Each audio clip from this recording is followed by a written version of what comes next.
Again, yours truly, Anthony Parker Alexander. And you are watching Keeping It Real. I hope you're enjoying it. If you have any questions or comments, you can email yours truly. It's parkerman2011 at gmail.com, parkerman2011 at gmail.com. And we thank you for being on this show. So, this is Keeping It Honest with yours truly, Anthony Parker. And I am a one-man show, I guess you could call it. I thank you, though, for watching the show, Keeping It Honest. And on this show, we try to do things with a Parker twist. We try to give you the left side, we try to give you the right side, and we try to give you the middle. You know, you think about this, some of the most famous people, Chris Cuomo, Megyn Kelly, Roland Martin, and Tucker Carlson. A lot of these people have left mainstream media and now are going to social media. And it is pretty interesting because back in the old days, broadcasting was broad. Now it's technically narrowcasting. It's a niche for each person what they want to do. And with yours truly having a background in broadcasting, now I've kind of gone into this narrowcasting thing too.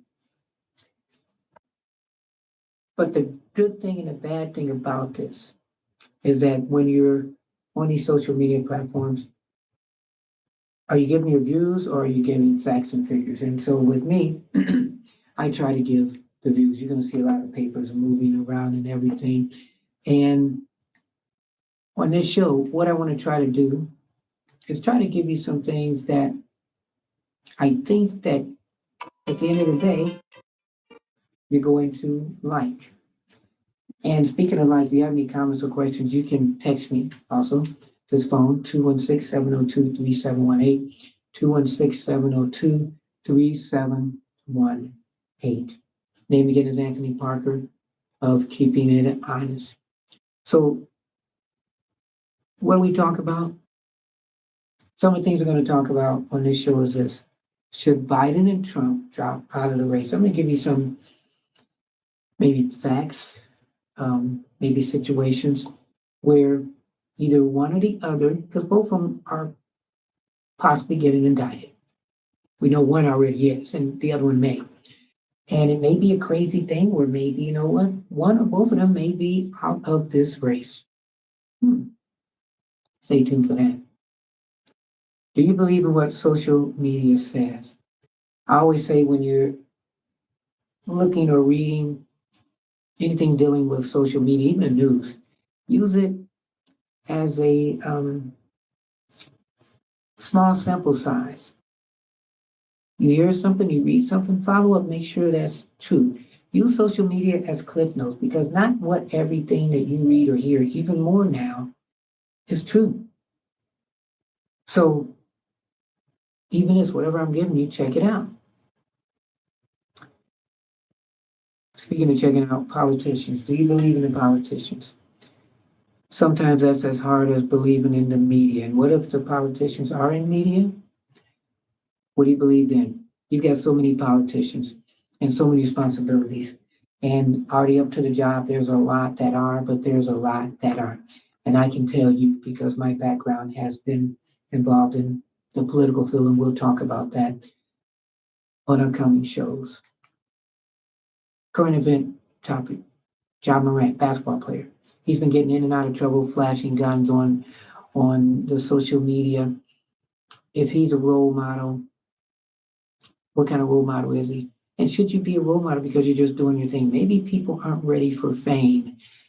Maybe people are just people. Maybe he's just living a life that's, Here's my one question. If you were raised in the ghetto, does that mean when you leave, you're still in the ghetto? When you're a rapper in the hood and you make it big, are you still that rapper in the hood? Sometimes you can't take that out of somebody, and sometimes you can. Ja Morant, he's really doing for a lot of things now, and we have to look at his life, and that's what we're going to do. Stay tuned for that. And you want to get in contact with me, you can text me. You can email yours truly. You can text me at 216-702-3718, 216-702-3718. We're on a streaming service. And this one I like. It's an interesting topic, commentary. More money, more problems. Why more problems are people's problems. I'm going to give you a little commentary on that. Some of the things that I think we should all talk about. Again, you're watching Keeping It Honest with yours truly, Anthony Parker. Even though it doesn't look like it has my whole name on there, but it's Anthony Parker. We did a show not too long ago, and I want to correct a part of it.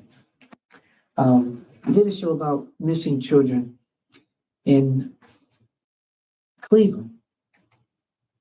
It was in Cleveland, Ohio.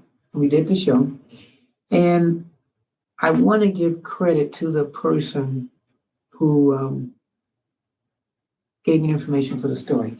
I was watching a social media channel, and it wasn't AK-47, as I said on the show plenty of times, but it was King AK-47.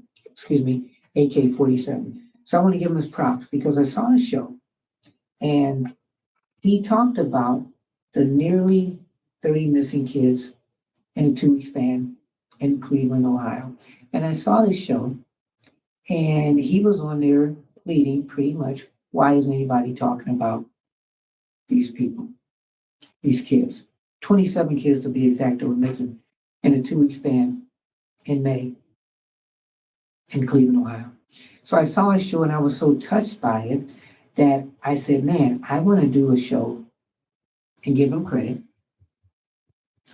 but also find out why nobody has talked about this show, meaning his show, and also my show.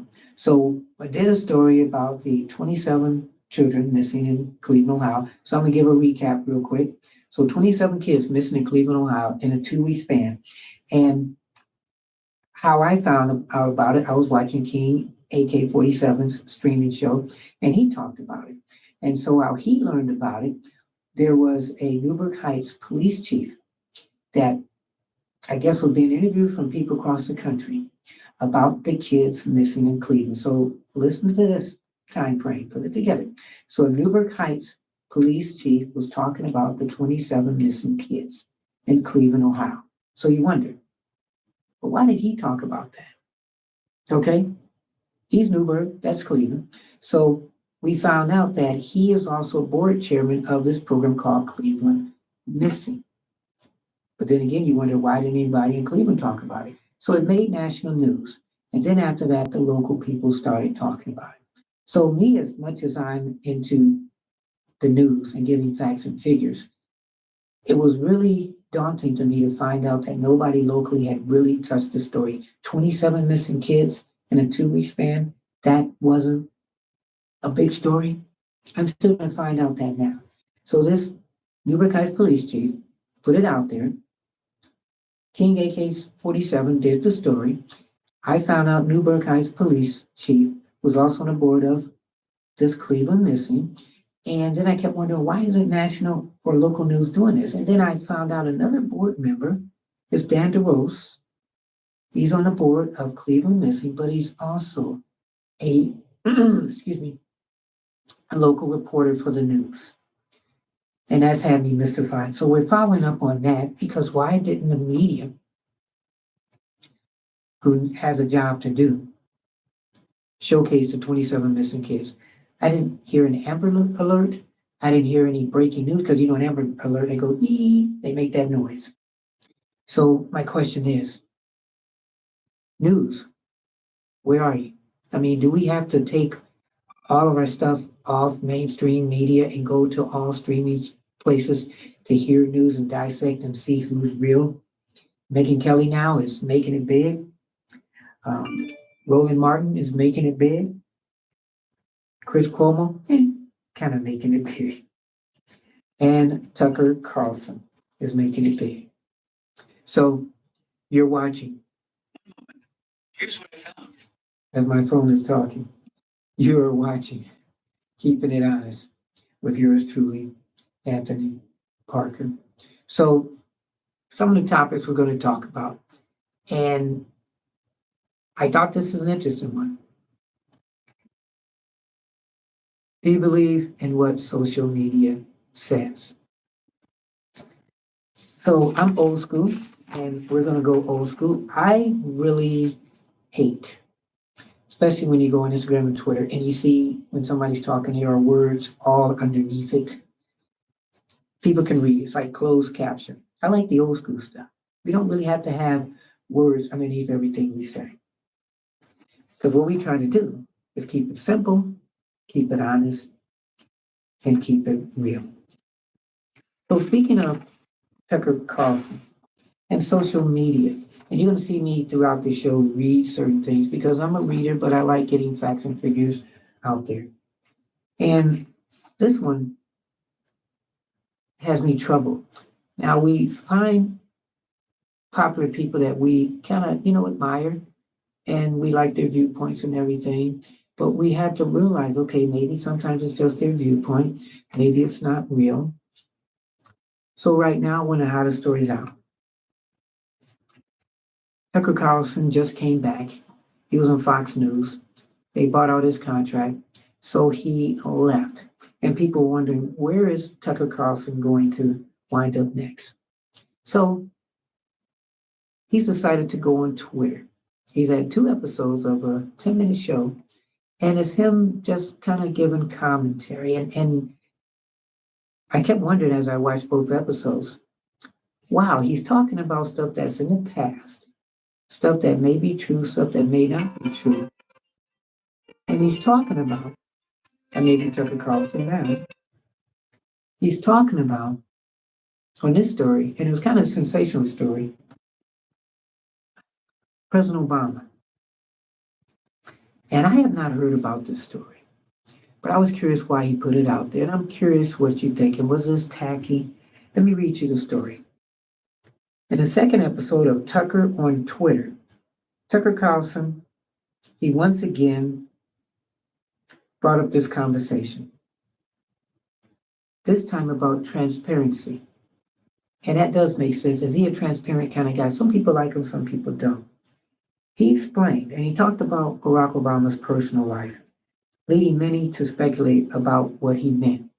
So I'm going to read this. He explained, by 2009 or 2008, it was obvious to anybody who was paying attention that Barack Obama had a strange and highly creepy personal life. Yet nobody ever asked him about it. So how many people out here even talked about supposedly Obama's strange and creepy personal life? That's like some serious allegations. Tucker says, by that point, a leader's behavior within his own marriage, the core relationship of his life, has been declared irrelevant. It was Barack Obama's business, not yours. Carlson finished. So, was he trying to say something about his sexual orientation? The use of the words creepy, strange, it puts stuff into your mind. And once you put negative things in people's mind, it suggests something. And the killing thing was he didn't elaborate on that anymore, which I thought was really interesting. So his first 2 shows he comes on, he talks about old things. He talks about 9/11, but he's got a new show. And why is he bringing some of the stuff up? Is he bringing it up just to get people to watch his show? So let me know if you're watching this show, what do you think? Do you think he's just stirring up things to get people to comment? Interesting. You're watching Keeping It Honest with yours truly, Anthony Parker. If you have any questions or comments, you can email yours truly at parkerman2011@gmail.com, parkerman2011@gmail.com. And you can also text me That number is 216-702-3718, 216-702-3718. And I would also like to thank you for supporting the show. Tell your friends, hit like, hit, share, pass it on. We're a small business show trying to get out there and tell stories that people aren't talking about, such as this story right here. Like I said, I like doing things with a Parker twist. This guy right here. You talk about creepy and strange. He looks kind of creepy and strange. Let's do a little close up on him. Wow. So I'm wondering, does anybody know who this guy is? So this guy was a Unabomber, and you talk about going back. So we're going back. I'm gonna read you this a little bit while you look at this picture. His name was Ted Kaczynski, and he was a Harvard-trained math professor who unleashed, listen to this, a deadly bombing campaign. And this is from his shack in Montana. And he was known as a Unabomber. So if you're young, ask somebody who's been around a little bit longer about this guy. So the reason he's out in the news I'm talking about, he recently died. He was 81 years old. And when they found him in his cell, he was unresponsive. Trying to find out if he died of natural causes. They requested an emergency staff. It didn't work. And he was dead. So the interesting thing, he was serving 8 life sentences after he pleaded guilty in 1998 for sending mail bombs. And this killed 3 people and wounded 23 others from 1978 to 1996. 1978 to 1996. So back in those days when mail was popular, before Amazon and everything, crazy people would send mail bombs. He was arrested in 1996 at a small remote cabin in Montana. In 2021, he was moved to the federal medical facility, according to the Bureau. He was a vengeful guy. And the interesting thing about this, he published 30,000 word treatments or letters, and this became known as a Unabomber manifesto. So when you talk about people today who are doing these manifestos, back then it was crazier too, before social media. He did not believe in technology. He really hated it. He said, I believe in nothing. I don't ever believe in the cult of nature worshipers. And he lived in the wilderness. So what tipped people off about this guy was his brother. You think about this, if his brother hadn't given him in, then who knows how many more people he would have killed. This is a Unabomber. And I don't want to say funny thing, but he was against technology. He hated computers. He hated anything that would get people ahead of the game. Excuse me.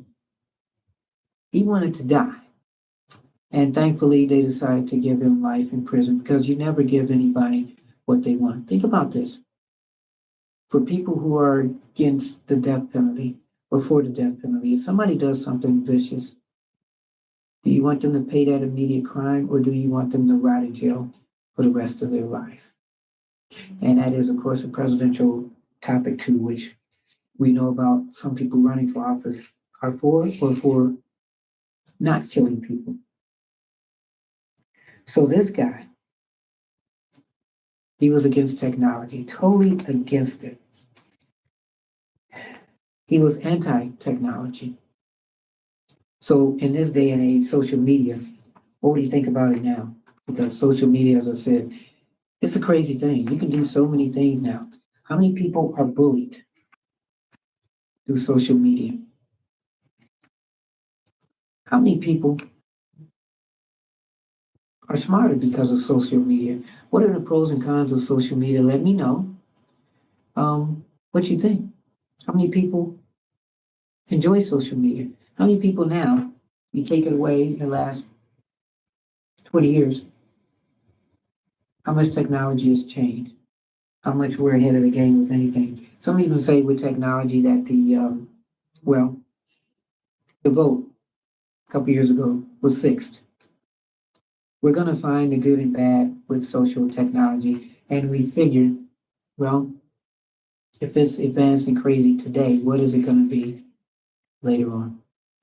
No matter how we do technology, we should keep it simple, we should keep it honest, and we should keep it real.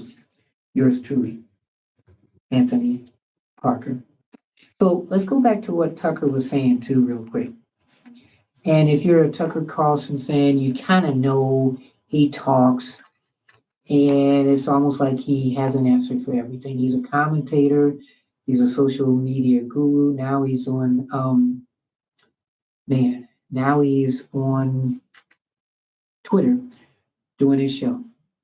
And he's done 2 shows, so we'll see how popular his shows are. But if he's a person that just gives commentary, well, you know what?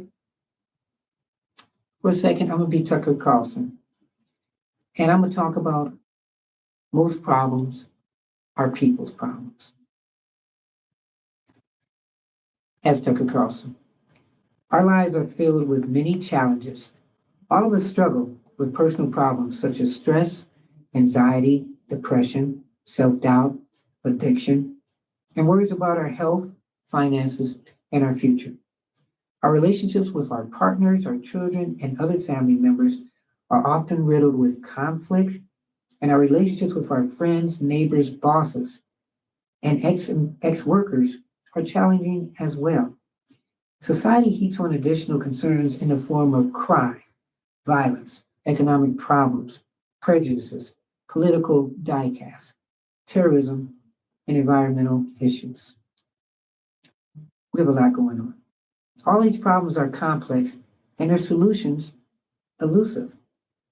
Yet they share a common link. Think about this. For the most part, they are all caused by human beings. Most of the problems that we face within ourselves, in our relationship with other people, and in society are caused by people. No matter what is caused by people. Granted, a few problems don't require human collusion. Tornadoes, earthquakes, storms, but most do. Are we listening now?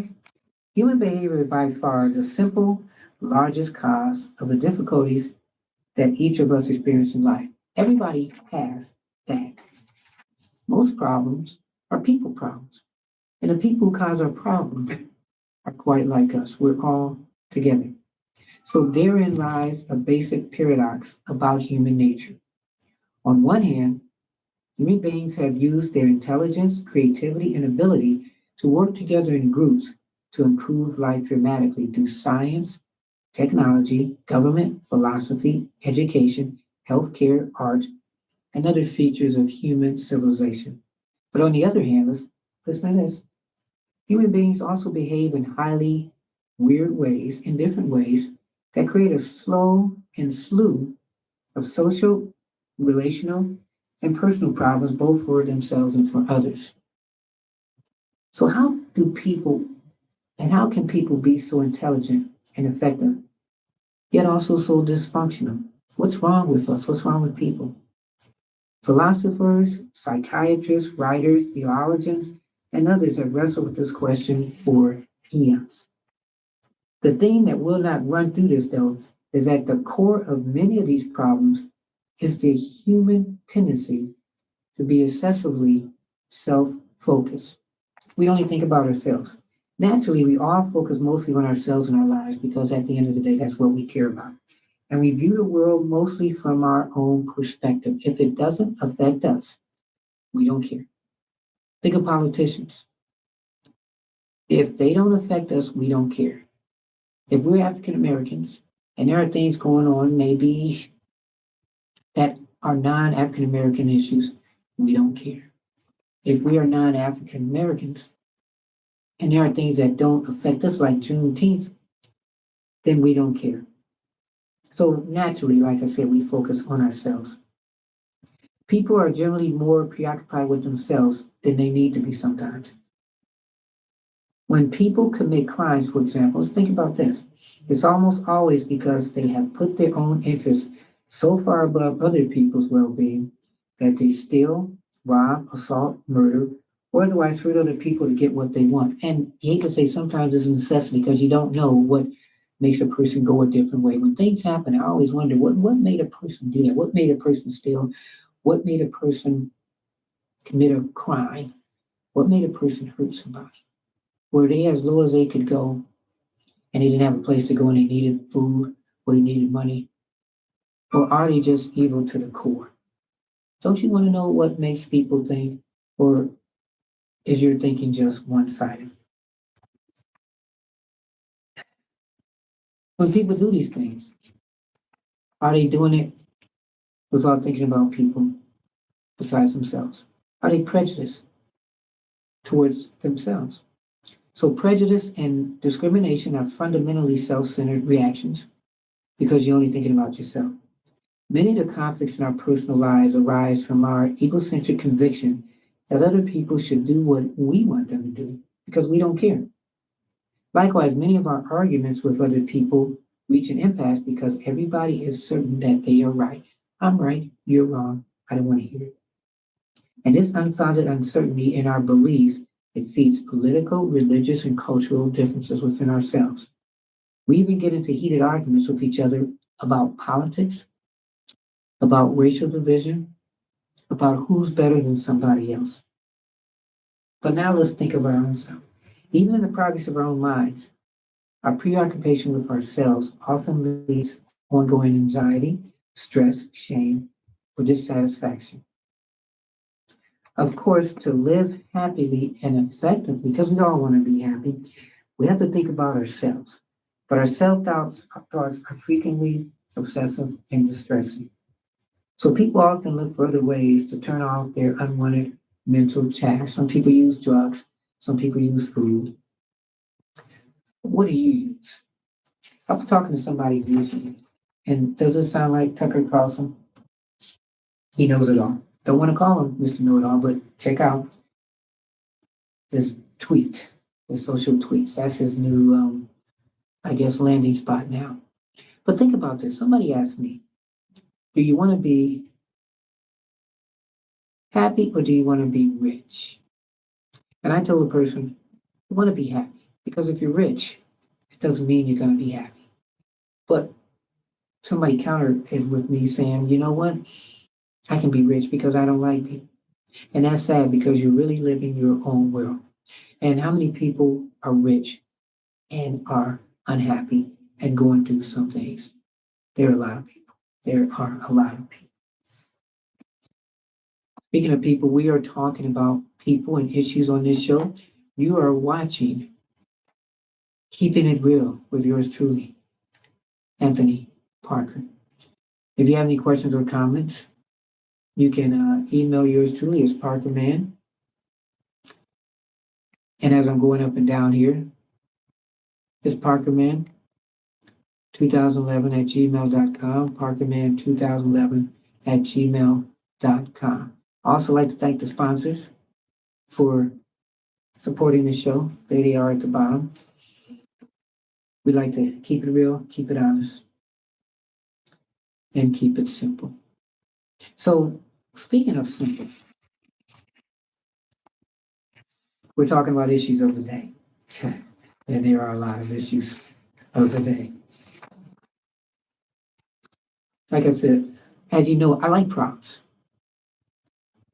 Picture says 1,000 words. Is this person, is he praying for the indictments to go his way? Or is he praying to be the next president of the United States? One of those popular stories out now is Donald Trump. Yeah, look at that. We panned out, came back in. Donald Trump and his indictment. So let's talk about that a little bit. The indictment. Do we know what indictment is? We hear about it. I'm gonna give you my Parker twist on it. So an indictment, this is for 101. Unlike a criminal trial where a jury has to reach an unanimous decision or verdict, a grand jury can issue an indictment with a simple majority. Grand jurors hear evidence and testimony only from prosecutors and the witnesses that they choose to present. So suppose there's no defense for this. An indictment, whether it is handed up in federal or state court, it's a formal accusation. Somebody's accusing somebody, not a conviction. And it is among the first moves a prosecutor can make to bring a case to trial. So, Donald Trump, for example. So now when a person is indicted in a criminal trial in the United States, it means that a grand jury composed of residents chose at random. They believe there was enough evidence to charge that person with a crime. So with Donald Trump, that's what's happening now. Such panels, generally convened by judges at the request of prosecutors, meet for weeks and can hear evidence in a variety of cases. The judge is not present during grand jury proceedings after the jurors are chosen, and jurors are able to ask the witness questions. So the jury will be able to ask Donald Trump questions. That should be interesting. So unlike a criminal trial, where a jury has to reach an unanimous verdict, a grand jury can issue an indictment with a simple majority. Grand jurors hear evidence and testimony only from prosecutors and the witnesses that they choose to present. They do not hear from the defense or usually from the persons accused. Unlike in a criminal trial where proceedings are adverse. That one-sided arrangement often leads defense lawyers to minimize indictments and argue that prosecutors can easily persuade jurors to indict. So with this Donald Trump situation, we have the pros and cons of what people believe. And at that point, the indictment will be unsealed, which it was. We're going to talk about that. Initiating the case's next phase, which we're going to talk about. Prosecutors will share the evidence with defense attorneys who often ask a judge to dismiss the case on various legal grounds. And we're going to talk about that. Can this potential case be dismissed? Wow. So you have Donald Trump now. So many things going on with Donald Trump. We are wondering, how has he been able to get out of all of this? And this is interesting as I'm looking at my papers, because we know that he has a lot going up against him. And the thing is he going to be able to fight this? He has 37 counts. And can he fight these counts? Don't know. We're going to see and find out. So this guy right here, and it's interesting, he's been accused with this guy, Nata or Nuta. Now, who is this guy? He is his Donald Trump's personal, I guess you could say, valet person. That's who he is. Now let's get a close-up again of this. This is personal valet. So he's the only other person indicted along with former President Donald Trump. And he's been serving as his personal aide after previously working for him in the White House. He worked for him in the White House. So the valets in the White House, they have unusual closeness to the president, the commander-in-chief. Let me get this right here. Here we go. Okay. So you look at this guy. One thing about Donald Trump, he has been very trustworthy. If you stand by him, he will help you out. So this guy has been by him over the years. He was one of the very few members of Trump's post-presidential office that traveled with him to Mar-a-Lago. And my camera just keeps messing up. Here we go. See if I can do that. There we go. All right. We'll go right there. And when you're doing old school and keeping it simple, sometimes you have to deal with technology, which is what I'm doing. So in interviews with government officials, he told the government officials that he did not move any boxes. This is about him moving boxes. He said He didn't move any boxes with the secret documents, but it's been shown on tape that he did move boxes. So he's been indicted to 37 counts. And a lot of them are, okay, Donald Trump, did you know that these boxes were sensitive information? He had boxes under tables, in the bathroom, in the warehouse, at his house. And when they asked him, hey, you know what, we need these boxes, he said he didn't know where they were at. He didn't want to give them to them. And some of the stuff was classified information. So a lot of people know he likes hoarding things. He likes keeping things. So if you were Donald, how often do you keep things? If you had a position that you were like, you were president and you had, hey, mementos. And you say, hey, you know what, I'm gonna leave, but man, I want to take these mementos. Did you know that these were special documents that shouldn't be taken? Or did you think, hey, you know what? I signed this. I want to take this home, show my son, show my grandson, show people. I was president of the United States. This is what I did. Some are saying he did an innocent thing. Some are saying he had classified documents and he knowingly kept them. People don't think that he did things to fall in the wrong hands of people, but he basically just did him. So some people comparing this, well, hey, wait a minute, Donald Trump did this. Secret document, concealed documents. Didn't Hillary Clinton do it with her emails on her personal email where she had secure documents? Didn't Joe Biden have some? Oh, that's Cool Joe. We know Cool Joe. But it's okay with Cool Joe. And what about Vice President Pence? He had a lot of documents in his house for a while, but it was okay?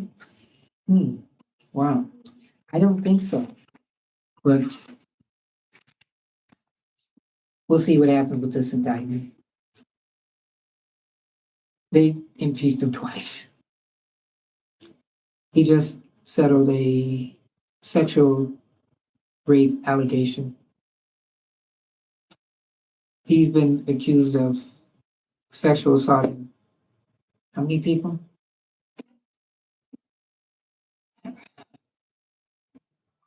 What has got him through? Maybe to himself. A lot of people. Prayer. Everybody prays in their own way. And maybe that's what's helping him. But we'll stay tuned for that story as it continues to develop. Speaking of Joe, who Joe? We know him as Cool Joe. Never misses a beat. Somebody, like I said, you want to sit down, have a pop with. Somebody who, he's going to say what's on his mind. He might forget some things, but that's okay. We know him as this, that Cool Joe. But not too long ago, and Cool Joe may not be much remembered, as not Cool Joe. If you remember, he fell, he slipped, said there was a beanbag.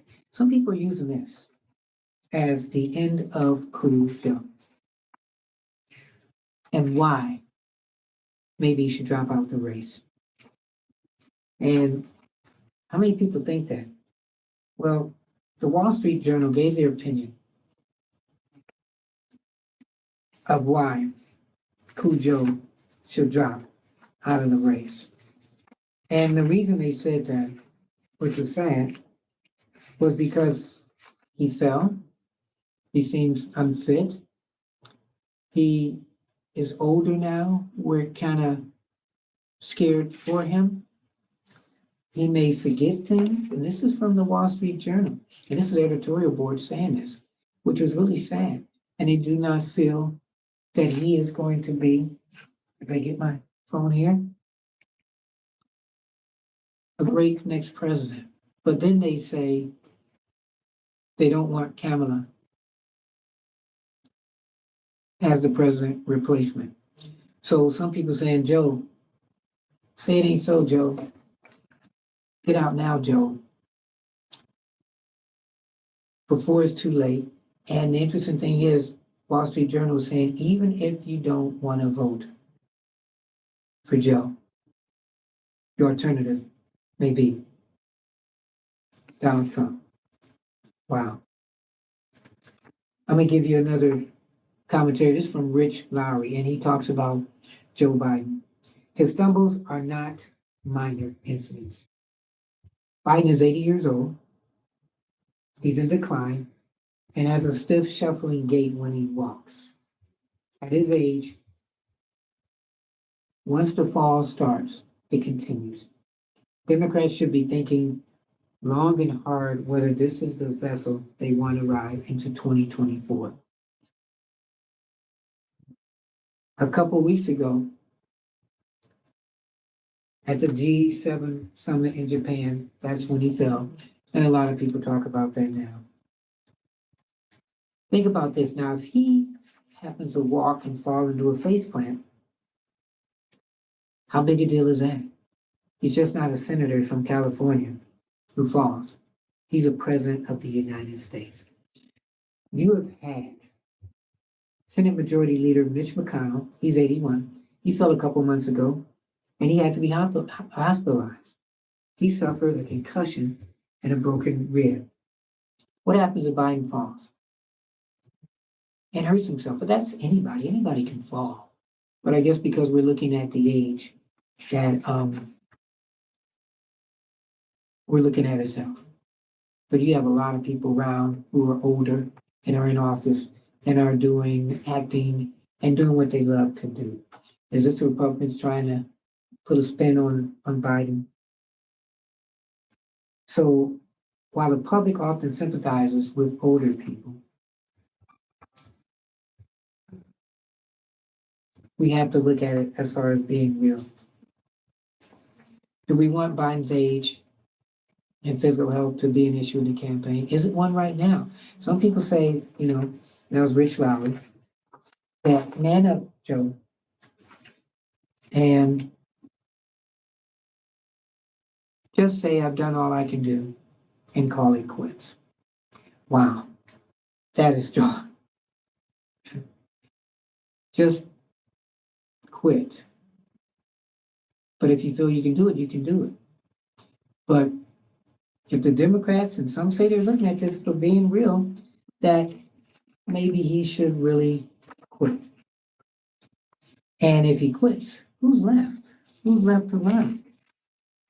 Well, here's what's happening now. These are the people that are running. 3 Democrats, 10 Republicans, and 1 third party. And in upcoming shows, we're going to talk about these people running for office. That's 13 people right there. 13 people running for office. We're going to talk about that. Say it ain't so, Joe. Keep you abreast of what's happening. You're watching Keeping It Honest with yours truly, Anthony Parker Alexander. My email address is parkerman2011@gmail.com. Parkerman2011@gmail.com. If you have any questions or comments, you can also text me. It's 216-702-3718. 216-702-3718.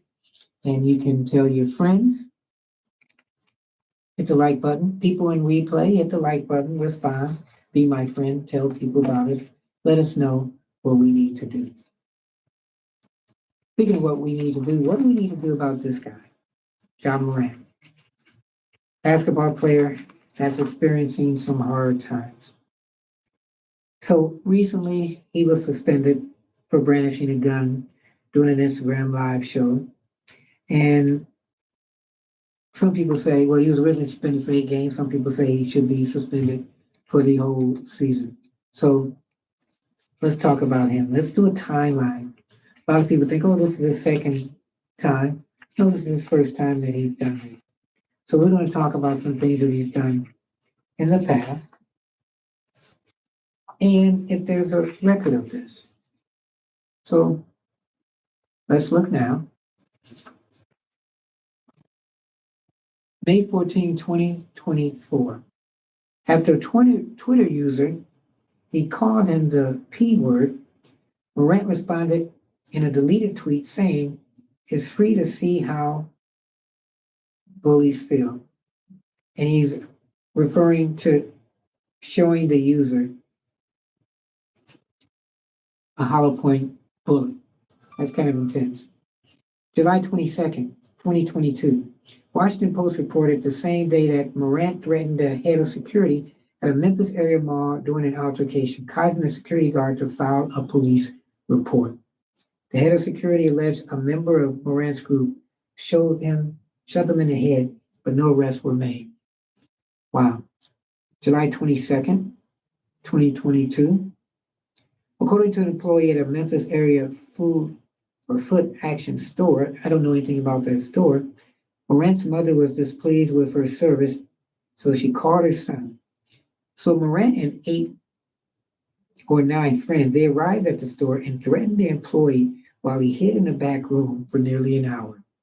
Wow. However, Morant was not listed as a suspect, and his mother was listed as unknown on a police report. This was obtained by the Washington Post. July 26, 2022. He punched a 17-year-old boy, Morant, punched a 17-year-old boy in the head during a pickup basketball game at Morant's home, leaving a large knot on the boy's head. Wow. The boy told police Morant went inside the house and came back with a weapon visible in his waistband and his hand on the weapon. Wow. We're looking at reports. September 22nd, 2022. Morant family and friends stormed into a high school volleyball game after a verbal altercation between his sister and another teenager. Officials tried blocking the group from entering the student section, but one of Morant's friends pushed past. Some witnesses alleged the friend slapped the phone out of a teenager's hand and threatened to beat them. Morant defended the incident, saying he was checking on his sister. Wow. January 20th. During a game between the Los Angeles Lakers, Morant's father, T. Morant, got into a verbal altercation with NFL Hall of Famer, Shannon Sharpe. We heard about this. Sharpe said after the incident that Grizzlies player Dylan Brooks and John Morant approached him. Next, T. Morant came, and he obviously didn't want no problem. But Sharpe wanted everything and anything they had. Sharpe later apologized. So we're not going to go through all of them, but that's some of them. Some of the news. John Morant. Excuse me. Is he just living his life? Sometimes you have people, and you know this, that maybe they come from a hard life and they are very professional, very educated, and they get scholarships and they make it big in the pros, or they get a big career. What happens?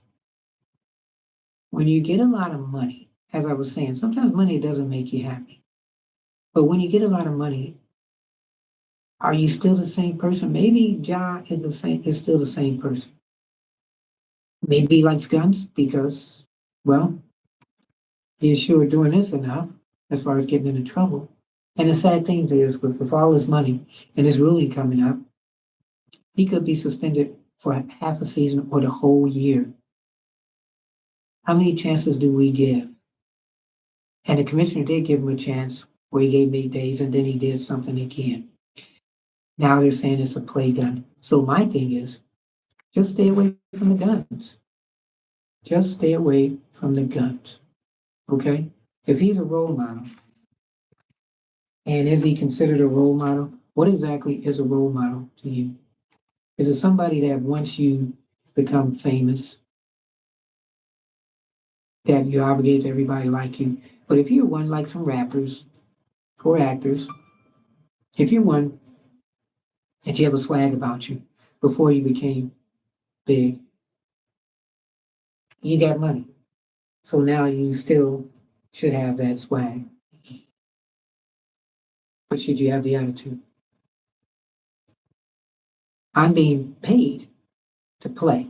I'm not being paid to be a different person from who I am.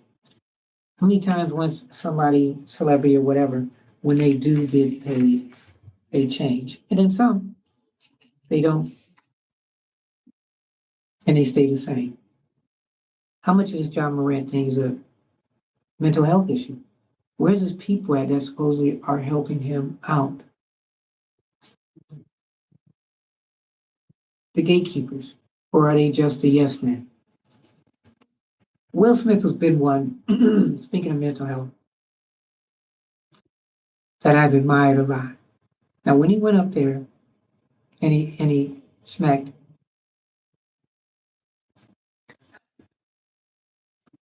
the host of the Emmys, excuse me, was that a mental health thing? Is he seeking mental health? Are people really talking to him? We're going to talk about a show that's going to be coming up sometime where we talk about mental health and the diseases out there. Everybody, I think, has a mental health issue, some form or fashion. And we're going to talk about that and deal with that.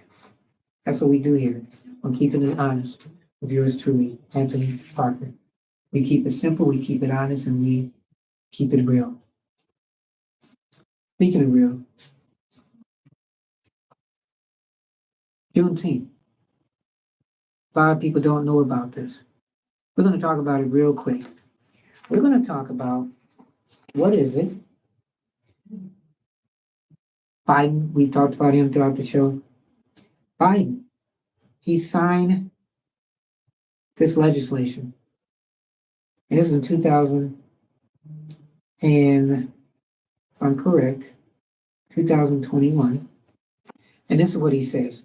Throughout history, Juneteenth has been known by more names: Jubilee Day, Freedom Day, Liberation Day, Emancipation Day, and today a national holiday.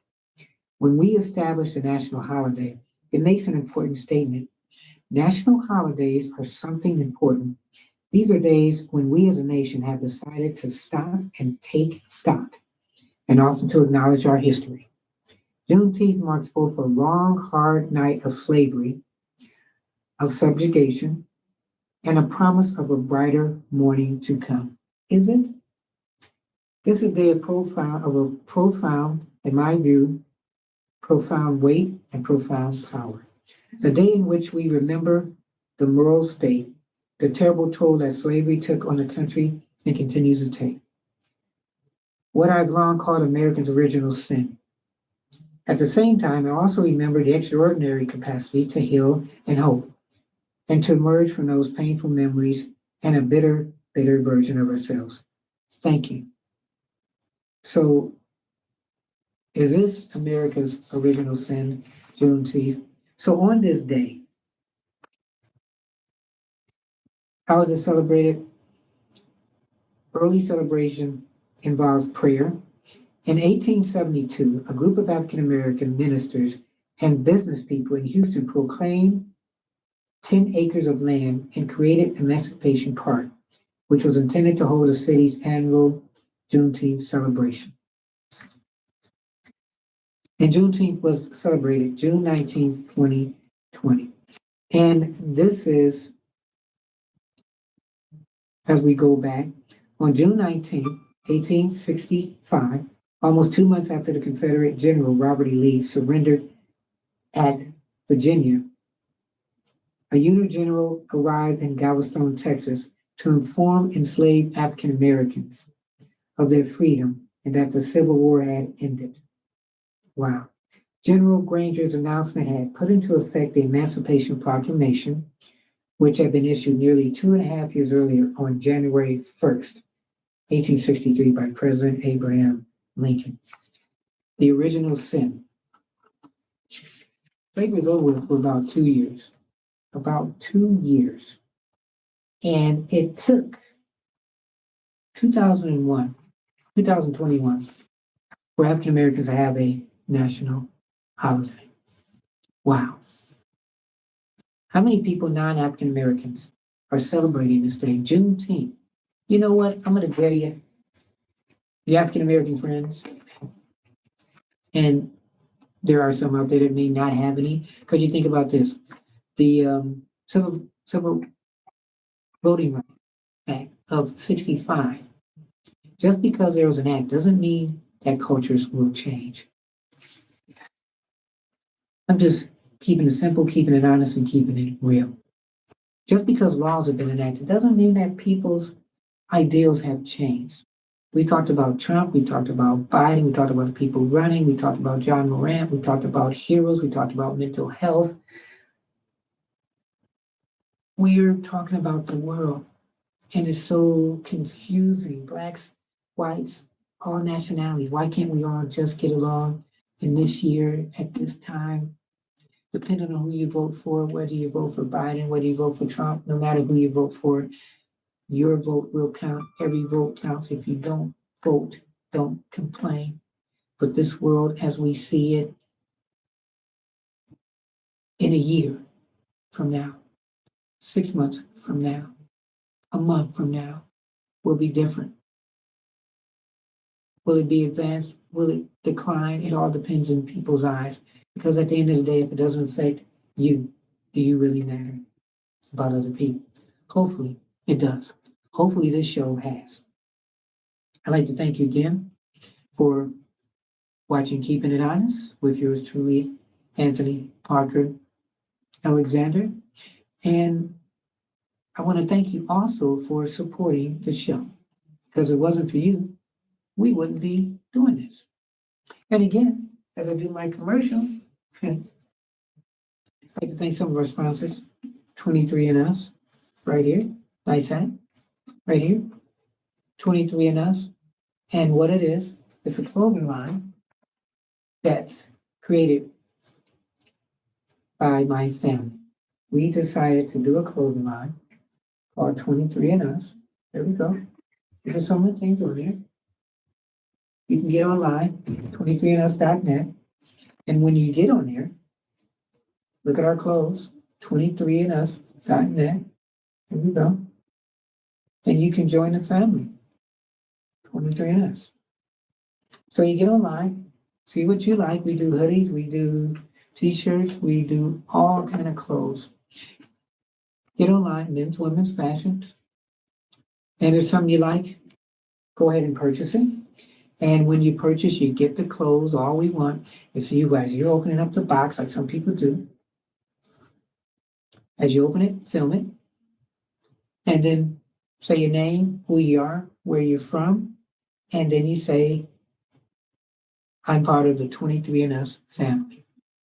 We're going to have multimedia interactive stuff going on that site. Stay tuned for that. It's a clothing line that was designed by our family, 23andUs. And when you join us, you become a part of our family. And like, well, you know, Fast and Furious, welcome to the family. Thank you very much. So that's my show. And stay tuned. Like I said, if you have any comments or questions or critiques, you can email yours truly at parkerman2011@gmail.com, parkerman2011@gmail.com. And Instagram is Anthony Parker, keep it honest. At Anthony Parker, keep it honest. Text me, 216-702-3718, 216-702-3718. And, you know, you can hit and like subscribers. We're looking for subscribers. We're looking to spread this. We're looking to do interactive shows. And this is a couple of new shows that yours truly has been doing. So we thank you for your support. And if you know, starting off as a business, and even as a social media business, it's kind of hard because you're trying to really get people. And it's a numbers game, just like anything on television. You keep things on TV, keep things on streaming. It's a numbers game.